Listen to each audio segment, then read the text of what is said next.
에베소서 강의 오늘 26번째 시간입니다. 오늘은 성령의 충만함을 받아라 하는 제목입니다. 성령의 충만함을 받아라. 오늘 에베소서 강의가 벌써 26번째 시간인데 6장밖에 안 되는 이 짧은 서신을 이렇게 길게 자세하게 강의하는 이유가 있습니다.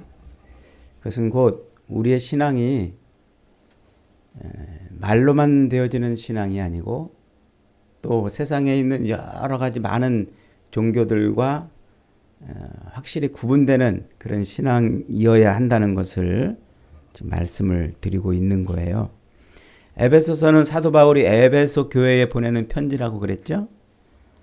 1장부터 3장까지는 하나님께서 어떻게 우리를 하나님의 백성으로 삼아주셨는가를 설명했고 4장부터 6장까지는 그러면 이제 우리가 하나님의 백성이 되었는데 하나님의 백성으로 어떻게 이 땅에서 살아가야 하는가 이거를 설명하는 것이라고 그랬습니다. 그 1장부터 3장을 한마디로 요약하면 우리가 믿을 것이 무엇인지 믿는 바가 무엇인지 그리고 4장부터 6장까지는 그러면 어떻게 믿음 생활을 할 것인지라는 것이라 그랬어요. 이 에베소 편지를 받는 이 에베소 교회의 형편은 그리 좋은 편이 아니었어요. 지금처럼 멋들어진 예배당이 있는 것도 아니고 그렇다고 뭐 교인들이 많이 있었던 것도 아닙니다. 로마를 그대로 옮겨 놓은 듯 아시아의 로마라는 별명이 붙을 정도로 에베소라는 곳은 대단히 화려한 곳이고 또 번창한 곳이고 번성한 곳이고 풍요로운 곳이었어요. 돈과 권력의 힘이 사람들을 지배하고 있었습니다. 황족부터 노예까지 요지부동의 그 계급사회, 그 계급사회에서 사치와 음란과 또 온갖 요상한 풍조와 또 종교가 성행을 했었습니다. 이런 사회, 이 사회가 옛날에 옛날에 있었던 어떤 사회만은 아니에요. 이게 오늘날 우리 사회랑 당시 에베소하고 너무 흡사한 거예요. 오늘날 우리 사회도 여러 종교들이 많이 있잖아요. 심지어 이단, 심지어 사이비까지 활개를 치고 판을 치는 시대가 바로 오늘 우리 시대 아닙니까? 또 오늘날 이 땅에 있는 모든 사람들이 다 집중하고 있는 게 뭐예요? 전부 어떻게 하면 풍요롭게 살고 어떻게 하면 평안하게 살고 어떻게 하면 좀 더 부유하게 살 수 있을까? 여기에 다 집착을 하고 있는데 그 시대도 역시 똑같다는 것이죠. 그런 요란한 사회의 한 구퉁이에서 교회로 모여서 가정과 일터에서 그리스도인으로 살아가야 되는 그리스도인들, 그 에베소 교인들, 그들에게 지금 사도 바울이 편지를 하는 거예요. 도대체 그 에베소에 있는 사람들은 무엇 때문에 교회가 되었을까요? 무엇을 듣고 교회가 되었을까요? 에베소라는 곳은 아데미 여신이라는 그 신이 통치하고 있는 사회라고 그랬죠. 그래서 번영의 신, 풍요의 신, 그 신이 모든 사람들이 붙들고 사는 그런 사회였어요. 그런 속에서 사도 바울이 십자가 복음을 던졌어요. 예수 그리스도, 그가 우리를 죄에서 건지시는 분이시다. 그 예수 그리스도를 하나님이라는 분이 창세전부터 우리를 구원하시기 위해서 이 땅에 보내시기로 작정하시고 역사의 수레바퀴를 굴려가시면서 그분이 이 땅에 오시도록 그렇게 모든 경륜, 포들조각 맞춰가듯이 역사를 주물럭 해오셔서 그분이 오셔서 십자가에 죽으시고 우리의 구원주가 되셨다. 이 복음 하나 던졌더니 에베소 교인들이 예수를 영접한 거예요. 예수를 믿고 교인이 되었다는 것이죠. 그리고서 이제 그 우상이 지배하는 그 사회에서 그 세상의 통치와 세상의 사람들의 가치와 철학을 따라 살지 않고 이 십자가 복음을 따라 살기 시작을 했다는 거예요. 그러니 그들이 그리스도인으로 살아간다는 것은 만만치 않았을 거예요. 결코 쉽지 않았을 거예요. 폼나는 것도 아니고 또 그렇다고 어디다 대놓고 나 그리스도인이다 라고 자랑할 만한 것도 전혀 못 되었던 것이죠. 그러니까 그 당시에 그리스도인으로 산다는 것은 어떻게 보면은 사람들한테 놀림받아야 되고 혹은 버림받아야 되고 혹은 무시받아야 되고 어떨 때는 목숨까지 내걸어야만 하는 그런 절박한 상황에 있었던 때입니다. 그래서 그들은 그런 상황 속에서도 예배로 모여야 했고 주님을 예배해야 됐습니다. 그렇다고 그들한테 예배를 드리라고 자유를 준 것도 아니에요. 일주일 내내 일하다가 혹은 노예로 살다가 겨우겨우 예배를 드리기 위해서 틈을 내서 모여야만 했던 사람들일 겁니다. 일부 교인들에게는 오히려 이 일요일이 예배를 드려야 되는 그 일요일이 고통스러울 수도 있었어요. 왜냐하면 자기 마음대로 할 수 있는 것은 아니었기 때문에 그렇죠. 그렇게 한 줌의 여유도 없이 살아가고 있는 그 에베소 교인들에게 주시는 말씀이 바로 에베소서인 거예요. 그러니까 너희들 예수 믿으냐? 그러면 이제 착하게 살아라. 이제 윤리적으로 도덕적으로 이제 바른 삶을 살거라. 이런 말이 아니란 말이에요. 먹고 살기 위해서 허덕이며 한 주일을 보내야 되고 또 때로는 주인의 말에 순종하면서 노예의 삶을 살아가야 할 수도 있었고 어떨 때는 자기 생업을 포기하면서까지 예배를 드려야 되는 사람들도 있었을 겁니다. 그런 사람들에게 사도 바울이 지금 복음을 전해주는 거예요. 그런 사람들에게 사도 바울이 지금 메시지를 지금 주고 있다는 것이죠. 그래서 사도 바울은 바로 그런 사회, 그런 상황 속에 살고 있는 성도들에게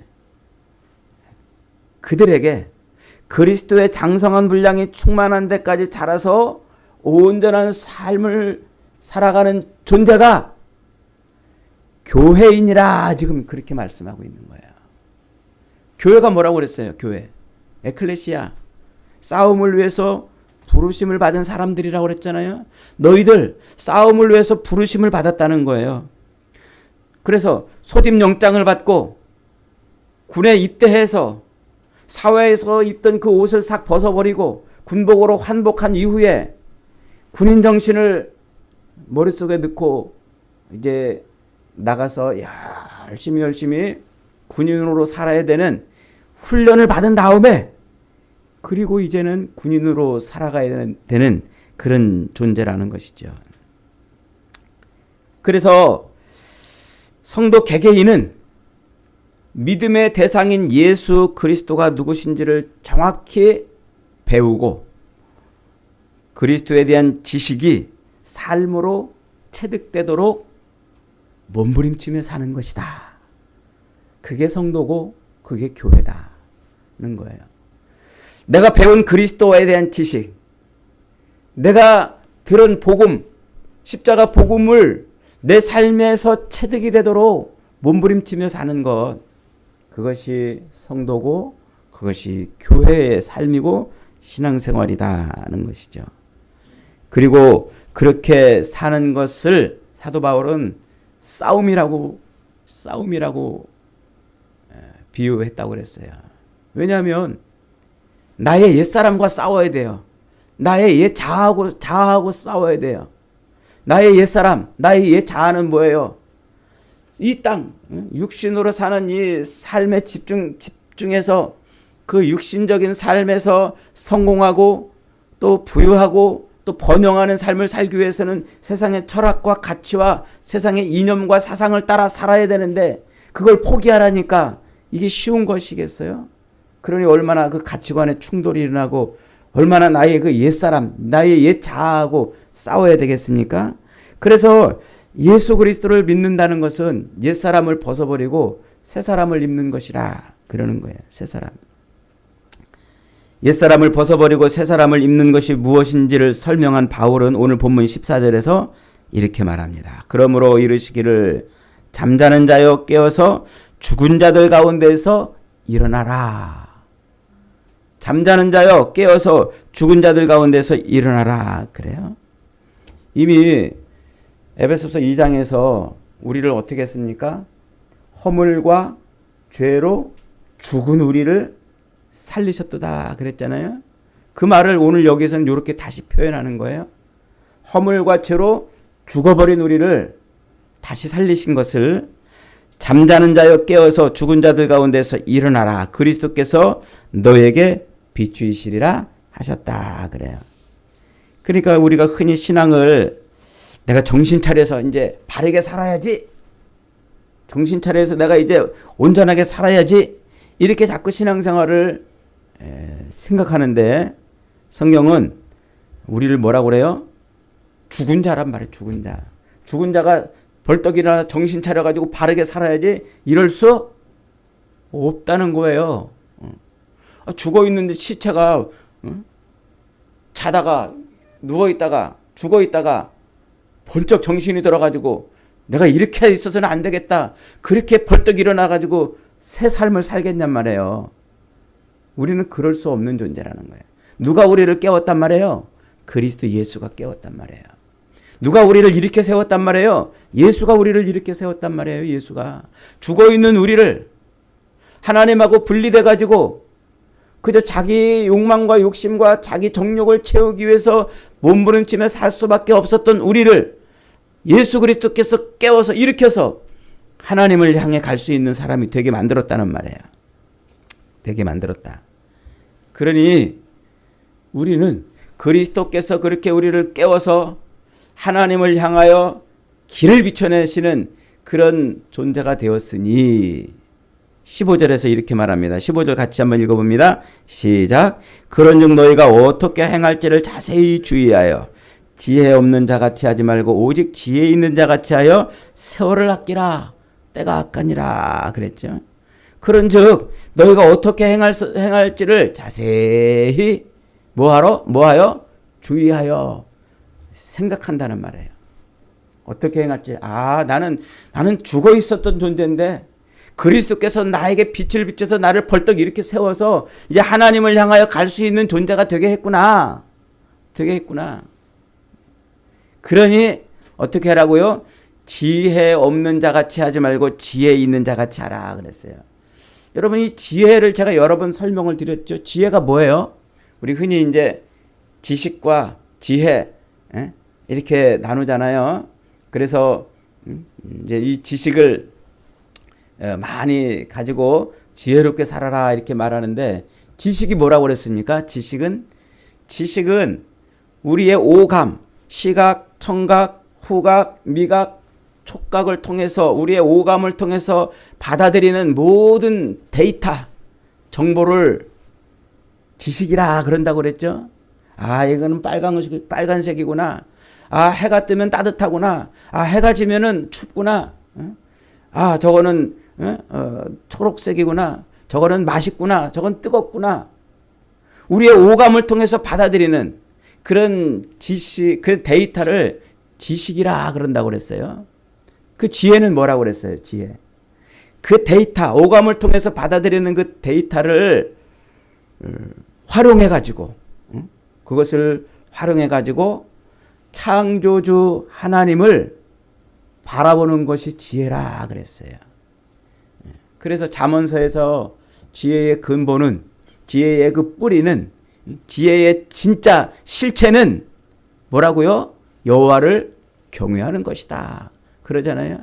지혜의 실체가 뭐예요? 우리의 오감을 통해서 받아들인 그 지식을 가지고, 그 지식을 활용해 가지고 뭐를 바라보는 게 지혜란 말이에요? 여호와를 바라보는 게 지혜란 말이에요. 그래서 오늘 사도 바울이 그 말을 이렇게 하는 거예요. 지혜 없는 자같이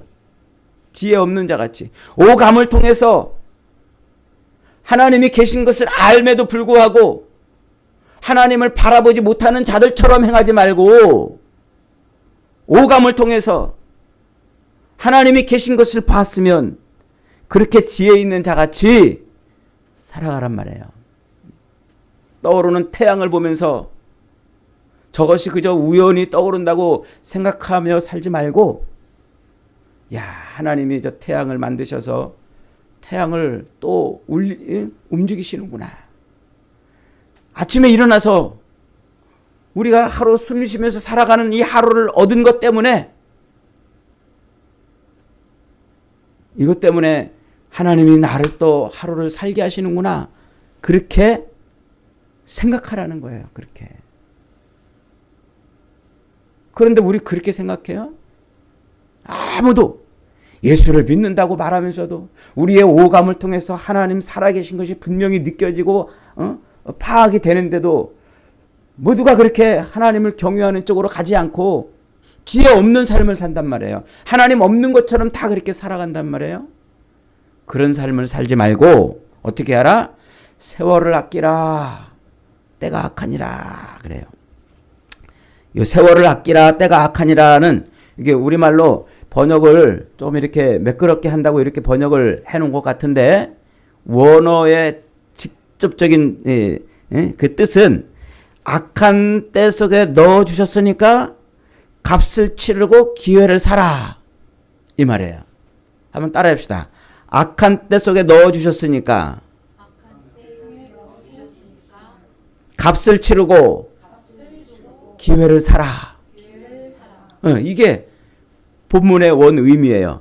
그러니까 우리를, 예수 그리스도께서 우리를 구원해 내셔가지고 지금 살게 하는 이 때가 무슨 때라는 말이에요? 이게 지금 악한 때란 말이에요. 악한 때. 우리가 살고 있는 이 삶이 악한 때란 말이에요. 이 악한 때에 우리를 이렇게 넣어주셨으니까 값을 치르고 기회를 사라는 거예요. 값을 치르고 기회를 사라. 기회를 잃어버리지 말고, 빼앗기지 말고, 내동댕이 치지 말고, 값을 지불을 해서라도 기회를 잡으라는 거예요. 값을 지불해서라도. 그 기회가 뭡니까? 그것이 곧 하나님을 드러낼 기회란 말이야. 하나님을 만날 기회, 하나님을 의지할 기회, 하나님이 살아계시구나. 하나님이 만물의 주인이시고 내 인생의 통치자시구나. 이걸 알아챌 수 있는 기회를 값을 지불하고라도 그것을 얻으라는 거예요. 얻으라.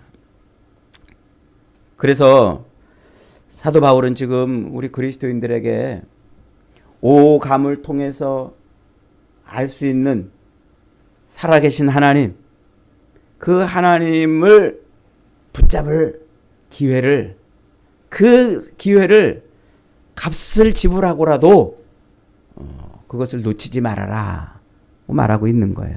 그러면서 17절에서 이렇게 덧붙입니다. 17절 시작. 그러므로 어리석은 자가 되지 말고 오직 주의 뜻이 무엇인가 이해하라. 술 취하지 말라. 이는 방탕한 것이니 오직 성령으로 충만함을 받아라. 어리석은 자, 어리석은 자. 하나님을 모르고 사는 자가 어리석은 자예요. 하나님이 계시다는 것을 그렇게 우리의 그 오감을 통해서 알 수 있게 해 놓으셨는데도 불구하고 하나님을 붙들고 하나님을 의지하고 하나님을 향해 갈 수 있는 그 길을 안 가는 자가 어리석은 자라는 거예요. 어리석은 자. 주의 뜻이 무엇인가 이해하라 그랬어요. 여러분, 하나님이 우리에게 이렇게 인생의 기회를 주신 이유가 뭐예요? 이게 무슨 이유가 뭐예요? 하나님이 오늘 저와 여러분을 또 이렇게 하루 살게 하시는 이유가 뭐예요? 이렇게 교회로 모여서 예배를 드리고 하나님이 또 이렇게 하루를 살게 하시는 이유가 뭐냐고요? 그걸 알아야 된단 말이에요. 그걸 이해하라 그랬죠? 이해하라. 깊이 생각하라 하는 거예요. 깊이 생각하라. 여러분, 오늘 아침에 일어나가지고 내가 오늘 하루를 이렇게 또 공짜로 얻었네. 나는 도대체 오늘 하루를 왜 얻은 것일까? 하나님은 왜 나에게 이렇게 하루를 주신 것일까? 이거 생각해 보신 분 계세요? 그렇게 아침에 딱 일어나면서 하나님, 내가 오늘 하루를 얻기 위해서 보탠 게 하나도 없는데, 일도 보탠 게 없는데 오늘 또 이렇게 하나님이 나에게 86,400초 하루 1460분 24시간을 또 주셨군요. 하나님, 오늘 이 하루를 어떻게 살아야 됩니까? 그렇게 깊이 생각하고 하루 눈 뜨고 집을 나오신 분이 계십니까? 우리 그렇게 안 한단 말이에요. 이게 어리석은 거란 말이에요, 지금. 사도 바울은 매일매일 매 순간순간마다 뭐하라? 주님이 나를 통해서 하시려고 하는 일이 무엇인가? 깊이 생각하라. 깊이. 그러면서 술 취하지 말라. 이는 방탕한 것이니 오직 성령으로 충만함을 받아라 그랬어요. 여기서 술은 단순히 알코올 성분 들어가 있는 음료를 말하는 게 아니에요. 단순히 알코올 성분 들어가 있는 음료를 지칭하는 것이 아니고 세상의 모든 삶의 방식을 지칭하는 거예요. 세상 사람들이 원하는, 세상 사람들이 추구하는, 세상 사람들이 바라는, 소망하는 그런 것을 말하는 거예요. 그래서 세상 사람들이 가는 길, 세상 사람들이 추구하고 세상 사람들이 붙들고 살려고 하는 삶의 철학과 이념과 사상과 문화와 가치관, 이런 것들을 술이라는 걸로 지금 대표해서 설명하고 있어요. 이걸 제유법이라고 말해요. 제유법. 예컨대 짜장면 먹으러 가자 그러면 어디 가는 거예요? 중국집 가는 거예요. 중국집의 대표 음식이 짜장면 아닙니까? 그런데 중국집 가면 짜장면만 있나요? 짜장면만 있는 게 아니라 거기 가면 탕수육도 있고 뭐 짬뽕도 있고 기타 여러 요리들이 많아요. 그 많은 요리 중에 하나가 짜장면인 거예요. 그런데 그 하나가 중국집을 대표하는 음식인 거예요. 그게 지금 제유법이라는 건데, 사도 바울이 여기서 술 취하지 마라 이렇게 말하는 것은 바로 그것을 말하는 거예요. 세상에 있는 모든 인간의 욕망과 욕심과 모든 삶을 추구하게 하는 이념과 사상, 문화, 철학, 가치관, 이런 것들을 술이라는 걸로 설명하고 있는 거예요. 왜요? 술은 마시면 마실수록 뭐예요? 취한단 말이에요. 취해. 거기에 빠진단 말이에요.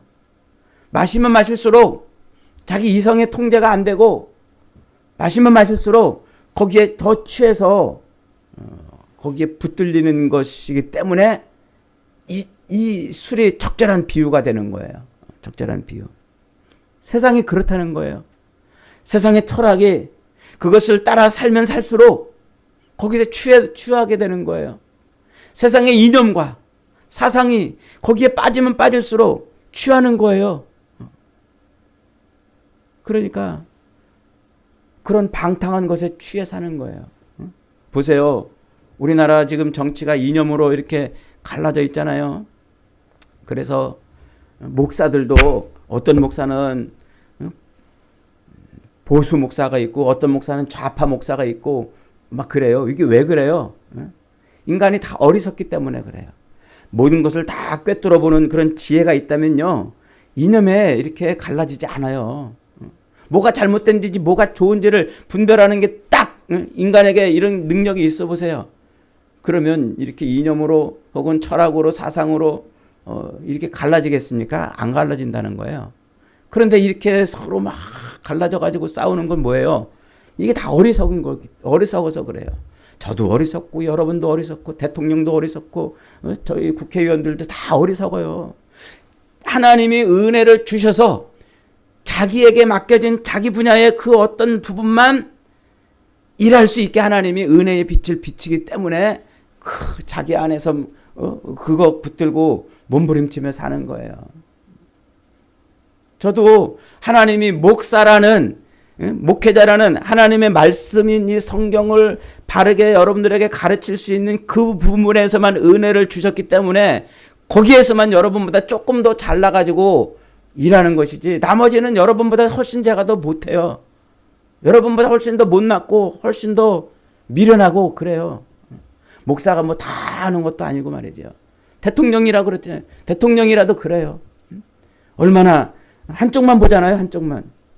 그 다음 생각을 못 하잖아요. 자기 말이 여기서 뱉었던 말하고 다음에 뱉었던 말하고 틀린 이유가 뭐예요? 미련하기 때문에 그런 거예요. 어리석기 때문에. 인간은 그런 존재란 말이에요. 그래서 자기 사상과 이념과 철학과 가치관에 취해 살아요. 거기에 취해 살아요. 그래서 방탕한 삶을 사는 거란 말이에요. 그래서 사도 바울은 뭐라고 그래요? 오직 성령으로 충만함을 받으라 그래요. 성령으로 충만함을 받으라. 요 성령으로 충만함을 받으라 요 말도 번역을 좀 이렇게 우리가 이해하기 쉬운 그런 관점에서 이렇게 번역을 해놨는데 정확한 의미로 번역한다는 것은 성령이 나를 지배하도록 내어드려라 이런 의미예요. 한번 따라합시다. 성령이 나를 지배하도록 내어드려라.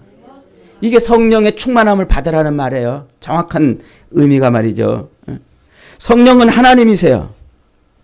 그러므로 성령을 받았다는 것은 내 안에 성령이 오셨다는 얘기예요. 우리가 어떻게 성령을 받아요? 저와 여러분이 어떻게 성령을 받아요? 그리스도의 십자가를 통해 받잖아요. 우리를 위해서 십자가에 못 박혀 죽으셨다 부활하신 그 예수를 나의 주요, 나의 구원자라고 내가 아멘하고 믿으면 그때 무슨 일이 벌어진다고 그랬어요? 성령이 내 안에 쑥 들어온단 말이에요. 그것을 우리에게 예수님이 제자들에게 보여주시잖아요.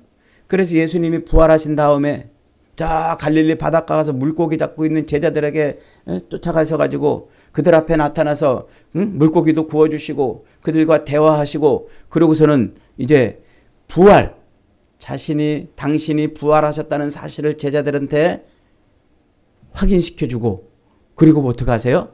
그 다음에 하시는 일이 숨을 크게 내쉬며 가라사대 성령을 받아라 그러신단 말이에요. 죽으셨다가 부활하신 예수 그리스도를 믿으면 그 죽으셨다 부활하신 그 예수 그리스도를 나의 주요 나의 구원주로 아멘하고 믿으면 그때 내 안에 어떤 일이 벌어진다고요? 성령이 들어오신단 말이에요. 그 방법 아니고는 성령이 우리 안에 들어올 방법이 없어요. 내 입술로 주님이 나의 구주이십니다 라고 고백하지 않고서는 하나님의 영이 도무지 들어오지 않으세요. 그래서 그 믿음이 있는 자에게 성령이 임하시는 거예요. 그렇게 성령이 내 안에 들어오면 이제 내 인생의 주인이 누가 되는 거예요? 성령이 되는 거예요. 성령을 받았다는 것은 죽어있던 내가 생명을 얻었다는 말이에요. 허물과 죄로 죽어가지고 아무것도 못하던 자가 하나님의 생명을 받았다는 거예요. 이게 무슨 말이라고 그랬어요? 하나님을 인식할 수도. 아담의 범죄 이후에 에덴 동산에서 쫓겨나가지고 하나님에게서 분리된 그 죄악을 가지고 태어나는 인생은 죽어버렸다고 그랬잖아요. 죽었다는 의미가 뭐라고 그랬어요? 호흡이 멈췄다는 의미가 아니라 하나님에게서 완전히 분리됐다는 거라고 그랬잖아요. 하나님에게서 완전히 분리돼서 하나님을 도무지 인식할 수도 하나님께 갈 수도 없는 존재가 됐는데 십자가를 믿음으로 말미암아 내 안에 들어와 있는 성령이 나를 이제 누구에게로 하나님에게로 나를 끌고 가는 거예요. 그래서 이제는 내 삶에서 하나님을 인식하는 거예요. 하나님이 계시구나. 하나님이 하셨구나. 하나님이 살아계시구나. 하나님이 지금도 세상을 통치하시는구나. 오늘도 하나님이 이 모든 만물을 움직이시는구나. 점점 그런 인식을 하게 되는 거예요. 그래서 하나님을 인식하는 그런 상태가 됐다는 거예요. 하나님의 영이 들어왔다는 얘기가요. 성령을 받으면 무슨 펄떡펄떡 뛰고 무슨 방언을 하고 그런 게 아니에요. 성령을 받았다는 것은 내 안에 하나님의 영이 들어왔다는 것이고 내 안에 하나님의 영이 들어왔다는 것은 이제 보이지 않던 하나님의 세계를 보는 거예요. 닫혀있던 영의 세계가 열려서 세상은 이 육신의 세상이 전부가 아니구나.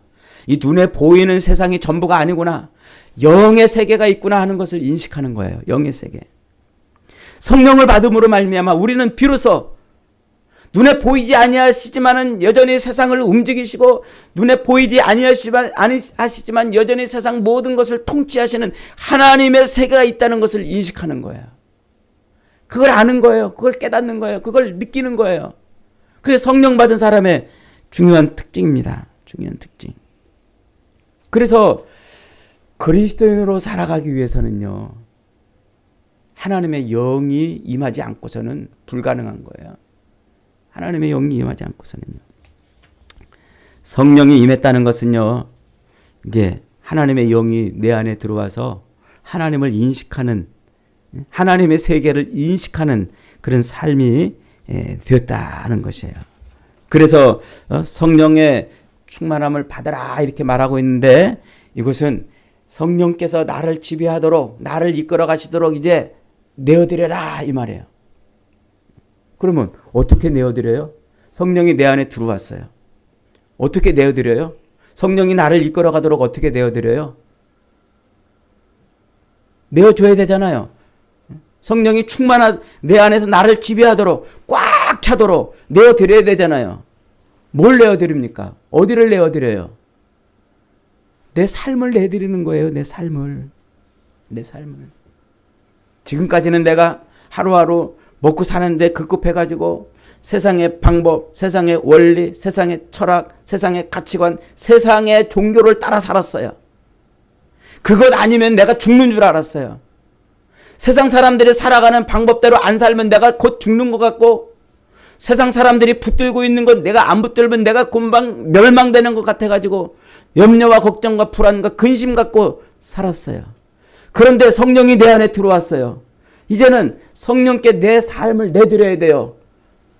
세상 사람들이 붙들고 살았던 것 같은 삶을 내드리는 거예요. 이제 주님, 제가 이제는 돈 의지하지 않고도 살아갈 수 있는 존재가 되었군요. 내어드리는 거예요. 주님, 내가 이제 세상 사람들처럼 안 살아도 나는 하나님과 함께 사는 삶이 되었군요. 내 생각과 내 이념과 가치관, 내가 가지고 있던 옛 것을 자꾸 내어드리는 거예요. 그게 성령의 충만함이에요. 하나님이 내 안에 들어왔으면 모든 것을 이제 하나님의 눈으로 바라보는 거예요. 해석하는 거예요. 그렇게 변환시키고 사는 거예요. 제가 예전에 우리 어머니 예를 한번 드렸잖아요. 이 성령 얘기 나오면 자꾸 저는 어머니 얘기를 여러분들에게 해드리는지 모르겠습니다. 우리 어머니는 아주 어려운 시대에 태어나셔서 가난한 집안에 시집와서 7남매를 낳았어요. 그래 또 아버지가 뭐 변변한 또 이렇게 무슨 직장을 가지고 있었던 것도 아니고 그래가지고 늘 돈에 쪼들리는 삶을 살았어요. 어머니는 그 돈에 늘 쪼들렸어요. 늘 어머니 머릿속에는 자식들, 그 7남매나 되는 자식들 굶기지 않아야 되겠다는 그 생각밖에 없었어요. 그러니 늘 돈에 굶주리고 돈 그러면서 살았어요. 우리 어머니는 돈으로 충만하신 분이에요. 뭐든지 돈으로 다 환산이 되고 계산이 되고 변환이 가능하신 분이에요. 뭘 봐도 저걸 다 돈으로 환산할 수 있어요. 맛있는 음식을 먹다가 엄마 이거 너무나 맛있어. 그러면 맛있지? 그러니까 공부 열심히 해서 돈 많이 벌어. 그러면 많이 먹을 수 있어. 이게 가능하신 분이에요. 이게 여러분들 그렇지 않아요? 제가 알고 있던 어떤 사람도요. 텔레비에서 이렇게 어떤 사람들은 막 여행하는 그런 장면들 나오면 꼭 저 사람들은 무슨 돈이 있어서 저러고 살까? 그리고 늘 이렇게 환산하는 사람이 있어요. 저 사람은 도대체 무슨 돈이 있어서 저러고 살까? 이해가 되십니까? 제가 지금 여러분에게 무슨 말씀을 드리는지. 성령이 내 안에 들어왔다면요. 하나님의 세계가 열렸다면은 하나님을 인식할 수도 없는 존재가 이제는 하나님을 인식하고 하나님의 세계가 있다는 것을 인식했다면 이제 모든 게 다 하나님으로 변환이 가능한 삶을 살게 됐다는 말이에요. 뭘 봐도 하나님으로 바꿀 수 있는 거예요. 옛날에는 돈이 전부인 줄 알고 살았었는데 이제 돈이 전부가 아니고라는 것을 안다는 거예요. 하나님이 전부구나. 하나님이 하셨구나. 하나님이 살아계시구나. 하나님이 역사하셨구나. 그래서 우리 삶에 내가 이해할 수 없는 어떤 일들이 벌어지면 옛날에는 우연히 그렇게 됐다고 그랬는데 이제 하나님의 세계를 알고 나니까 하나님이 이렇게 하셨구나. 이게 가능하고 이게 고백이 되고 이게 나오는 거예요. 이게 그리스도인의 삶이란 말이에요. 이게 성령의 충만함을 받은 사람이고 이게 살림을 받은 사람, 하나님의 영이 그 속에 들어가 있는 사람의 모습이란 말이에요. 모습이란 말이에요. 그게 우리의 삶을 내드리는 거예요. 내 생각을 내드리는 거예요. 내 가치관을 내드리는 거예요. 내 옛날 가지고 있던 세상 사람들에게서 배웠던 것을 이제는 내어서 내드리고 이제는 성령을 따라 사는 거예요. 그래서 이렇게 저렇게 내 삶을 다 하나님의 관점으로 자꾸 변환하고 바꿔보는, 그게 내 삶을 자꾸 성령께 내드리는 거예요. 여러분, 지금 여러분들은 예수를 믿는다고 그러면서 어떻게 살고 있습니까? 진짜 여러분들은 어떻게 살고 있냔 말이에요. 예수 믿은 게 그저 이제 착하게 살고 도덕적으로 윤리적으로 무슨 법 없이 살 수 있는 사람처럼 되는 것이 예수 믿는 게 목적, 예수 믿는 것의 끝자락이 아니란 말이에요. 그리스도의 장성한 분량이 충만한 데까지 자란다는 것은 곧 내 모든 삶을 다 그리스도의 십자가로 이제 바라보기 시작했다는 거예요. 십자가로. 예수로 바라보기 시작했다는 거예요. 성령이 내 안에서 나를 지배하도록 내 모든 삶의 영역을 다 내드리며 살게 됐다는 것입니다. 그렇게 성령의 충만함을 받기 위해서는 사도 바울은 세 가지가 우리에게 필요하다고 말합니다. 19절에 시와 찬송과 신령한 노래들로 서로 화답하며 너희의 마음으로 주께 노래하며 찬송하라. 여러분, 성령 충만의 가장 중요한 첫 번째 요소가 내 삶을 하나님의 성령께 내어드리는 첫 번째 요소가 찬송이에요. 찬송. 여러분, 예수 믿다가요, 하나님의 영이 쪼그라드는 사람의 가장 첫 번째 특징이 뭔지 아세요? 찬송을 잃어버리는 거예요. 그의 삶에서 찬송이 사라져요. 대신 뭐만 나와요? 원망이 나와요. 불평이 나와요. 그런데 이상하게 내 입에서 찬송이 막 나올 때는요, 원망 불평이 사라져요. 감사와 찬송만 넘쳐요. 여러분, 하나님의 영이 여러분 안에서 충만하게 여러분의 삶을 지배하기 위해서는 여러분의 입에서 찬송이 사라지지 않아야 되는 줄 믿습니다. 찬송하세요. 뺏기지 마세요. 잃어버리지 마세요. 세상 노래, 세상 가치관, 세상 철학에 여러분의 찬송을 뺏기지 마세요. 두 번째로 20절에 범사에 우리 주 예수 그리스도의 이름으로 항상 아버지 하나님께 뭐하라? 감사. 하나님의 영이 그 안에서 그의 삶을 지배하기 시작하는 사람에게는 감사가 터져나오게 돼 있어요. 그리고 그 감사가 자꾸 터져나오는 사람한테는 하나님의 영이 그의 삶을 완전히 지배하게 돼 있단 말이에요. 범사에 감사. 예수를 믿는다고 말하면서도 그 속에 있는 하나님의 영이 그를 지배하지 못하도록 하는 그 삶의 가장 중요한 특징 중에 하나가 감사가 사라지는 거예요. 감사가 말라버리는 거예요. 감사할 줄 몰라요. 감사가 안 되니까 신앙생활이 안 되는 거예요. 하나님이 그의 삶을 지배하지 못하는 거예요. 감사는 지금도 살아계신 하나님의 은혜와 능력을 체험하는, 하나님의 성령의 역사를 체험하는 중요한 수단인 줄 믿습니다. 감사를 빼앗기지 마세요. 세 번째, 그리스도를 경외함으로 피차 복종하라. 21절에 그러죠. 그리스도를 경외함으로 피차 복종하라. 이 말은 그리스도가 우리의 삶 가운데 함께 계신다는 사실을 늘 인정한다는 말이에요. 그러므로 피차 그리스도가 우리의 삶을 통치하고 계시다는 사실을 늘 고백한다는 얘기예요. 이것은 뒤에 이제 22절부터 마지막 절 그리고 6장까지 넘어가는 내용에 여러 동사들하고 걸려 있는데 이것은 오늘 다 설명하기 어려워서 뒤로 넘겨서 설명하겠습니다. 여러분 예수 믿으십니까? 십자가에 달려 죽으신 예수 그리스도가 여러분의 구주이신 것을 여러분 믿으십니까? 그러면 여러분 안에 성령이 들어와 계신 줄 믿으시기 바랍니다. 성령이 들어와서 여러분의 삶이, 여러분의 눈이, 여러분의 인생이 하나님을 인식하는 인생으로 바뀌었어요. 이제는 영의 세계를 볼 수 있는 눈이 열렸단 말이에요. 자꾸 내어드리세요. 성령께 여러분의 삶의 영역을 자꾸 내드리세요. 자꾸 내드려서 옛날에는 우리의 오감을 통해서 체득한 그 지식을 갖고 나를 위해 살았는데 이제는 우리의 오감을 통해서 체득한 그 지식으로 야 하나님이 계시구나 하는 것을 발견하고 그리고 그 하나님으로 모든 것을 볼 수 있는 그런 삶을 살아가십시오. 그게 성령께 여러분의 삶을 내드리는 것이고 그게 성령 충만하게 사는 거예요. 그렇게 살면 여러분 성령이 우리의 삶을 끌고 가기 때문에 걱정할 거 없어요. 염려할 거 없어요. 두려워할 거 없어요. 불안해할 거 없어요. 하나님이 끝내 우리의 삶을 통해서 영광을 받으시기 때문에 그렇습니다.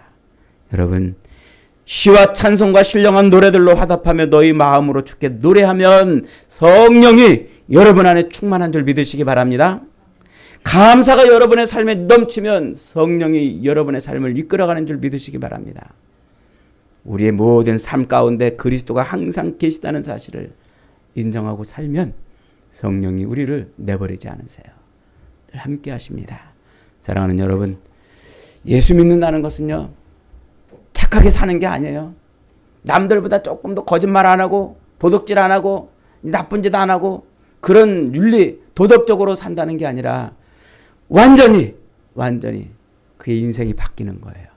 그래서 눈을 가리고 육체적인 삶만 쳐다보던 인생에 이제는 하나님의 세계가 있구나 하는 것을 발견하고 하나님의 영의 세계를 깨닫고 내 안에 들어와신 성령께 나를 자꾸 내어드리며 사는 것입니다. 그것이 믿음으로 산다는 것이고 그것이 하나님의 사람으로 사는 것입니다.